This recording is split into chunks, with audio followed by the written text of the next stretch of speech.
Welcome into Seattle Seahawks today. We have some news and a couple rumors to discuss around Seattle today. We're going to begin with a little snip-snap action as Mychal Kendricks was released, and now he's going to come back after all.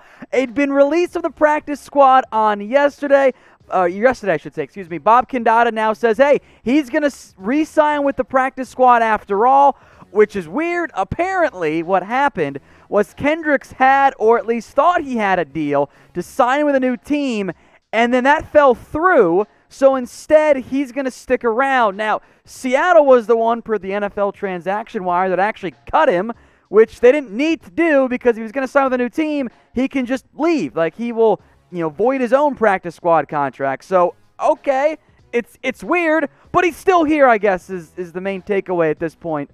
Kendricks, I think, is still kind of getting himself back into playing shape. He's been away, no camp, and, of course, no preseason anyway. Would add some good depth to Seattle, but look, the linebackers are playing fine right now. I mean, Cody Barton hasn't done much in terms of actual defense, but he's emerged as a great special teams player for this organization. KJ Wright, Bobby Wagner are one of, if not the outright best linebacking duo in the NFL. Jordan Brooks is still showing some promise, so it wouldn't be the end of the world if they did lose Mychal Kendricks, but it would appear, and maybe we'll get a third change, I should say, in his status, that Kendricks is going to stick around on the Seahawks practice squad. Now, joining him on that practice squad is going to be Alex Collins, who is set to sign. He started his COVID testing last Friday, has to go through 6 days before he can sign. He does add some extra depth to a very much banged-up backfield for Seattle. He's had some success in the past, and as has been the case for this Seahawks team, it's been all about the reunions this year. He's back. Was just 2016 draft pick by the Seattle Seahawks. Had success with the Ravens, namely in 2017. Didn't play last year. Had a car crash, led to his arrest, and was suspended, just didn't get a chance to play. Now he's going back to a situation he's familiar with. We'll see if Chris Carson plays this week. I think there's a real chance of that happening. Carlos Hyde seems unlikely. That leaves Travis Homer, DJ Dallas, and in theory, at some point, Rashad Penny. But adding Alex Collins to the practice squad does give Seattle extra depth, just in case the injuries, they continue to pile up at a position that has just been decimated by them in recent years. We're going to keep you guys covered on everything going around the Seattle Seahawks, the news, the rumors. It was trades. We'll do plenty of draft coverage as well, though won't be as fun for the Seahawks as it's been in years past. But if you want videos almost every single day, consistent updates, and we're getting closer and closer to being a true full-time channel here at Chat Sports, hit that big red button and subscribe. All right, those were some news items, some rumors items that I want to discuss. Now, how about signing Eli Apple? Bleacher Report pitched this idea of, hey, what if the Seahawks went out and signed him? They mentioned Isaiah Crowell, which, they just got Alex Collins. Mentioned Clinton Dix, but honestly, they're fine at safety right now. The issue here for Seattle is that Eli Apple, yes, a former first-round pick, and yes, they're banged up at corner. I don't think Eli Apple's all that good. Carolina does not have a very talented secondary, and they cut him. And I know Shaquille Griffin's been banged up, and at times Quentin Dunbar's been a bit boom or bust as a corner. Ugo Amadi's banged up, but I like the way DJ Reed played last week against the 49ers. You guys know I'm not a huge Trey Flowers fan. I don't think Eli Apple does all that much for you. So maybe there are some different free agents out there they could try to explore. I don't know if Apple's really the right guy. And you can let me know in the comment section if there is a free agent you want Seattle to sign. There might not be anyone. That's the nature of, being past the NFL trade deadline. There aren't the best options out there. Maybe you got and sign a Jonathan Joseph, just cut by the Titans. Throwing that one out there as a potential idea. This will be the pinned comment on today's video. So if you get the ad break here on YouTube, scroll on down and get your votes in. I do want to mention some more contract news items here. Carlos Dunlap has gone ahead and restructured his contract to help out the Seahawks. He was set to be paid about $4.6 million for the rest of the season.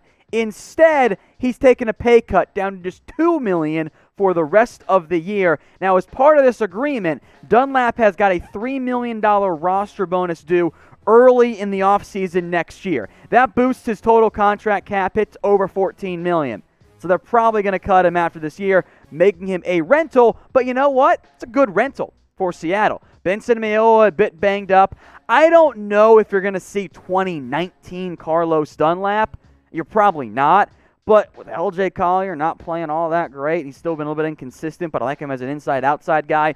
Dunlap can play a lot on the edge for you, be a better pass rusher. He's not going to get you 9 sacks. But if you can get even just 5, 4 over the rest of the season, plus some playoff production, well, that's worth $2 million, B.J. Finney, and the 7th-round pick you gave up for him. I will make note here on Carlos Dunlap, per his Instagram story today. He's going to wear number 43.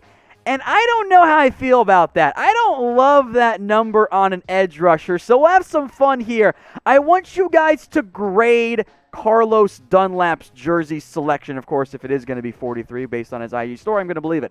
A, B, C, D, or F. Is this the right number for Carlos Dunlap? Go ahead and get your votes in.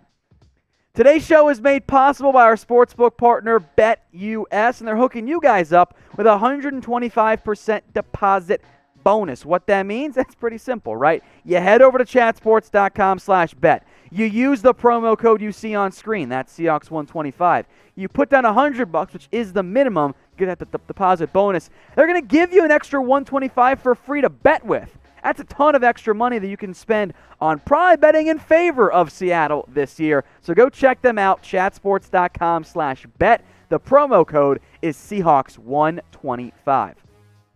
Let's talk Luke Willson now, who was released by the Seahawks on Tuesday. I kind of thought at first, well, hey, maybe he could end up being a practice squad addition. Maybe not, because they're filling the hole left by Michael Divinity with Alex Collins. But this is mainly to make room for tight end Colby Parkinson because, well, Parkinson was a 5th-round rookie out of Stanford. That's a guy you want on the roster. You spent a 4th-round pick on him. And Luke Willson had played something like 10 snaps on offense in the first half or so of the season. That guy doesn't mean much for you. You have Greg Olsen. You have Will Dissly. I think you shop Jacob Hollister. I think they did do that. Didn't find much of a taker. So in the end, Willson ends up getting cut. And maybe he ends up back on the practice squad. I actually wouldn't mind this decision for Seattle. It gives some extra veteran depth. And in case there's another injury at tight end, you can quickly promote him, or even just if it's a short-term injury, make him one of your game day active calls. So get your votes in on this question. Why for yes and for no should Seattle sign Willson back to their practice squad? One last note here. This is around Phillip Dorsett. He had foot surgery on Tuesday. Look, he's been on IR since September. At this point, I don't know if he's going to play this year. I think Seattle was kind of like, oh, well, maybe he can be our number 3 receiver, and they haven't really needed him anyway. I mean, David Moore, Freddie Swain have kind of gone back and forth as to who gets the reps at wide receiver 3. DK Metcalf, I made a change. I made him wide receiver 1 because I think he's been a top 10, if not top 5 receiver in the NFL this season. Josh Gordon, I have no update. I have no idea when he's going to return to the NFL. Maybe we'll get an update at some point. Kind of weird that he hasn't, but the NFL's stupid. So it's unfortunate for Dorsett and Seattle that they're paying him and he's not playing, and for Dorsett that he can't, show he's worthy of getting a longer-term deal from somebody. But it's not the end of the world. They're okay at receiver. Russell Wilson is cooking. I'm not going to panic about it, but it is a disappointment for Seattle. He's having surgery yesterday.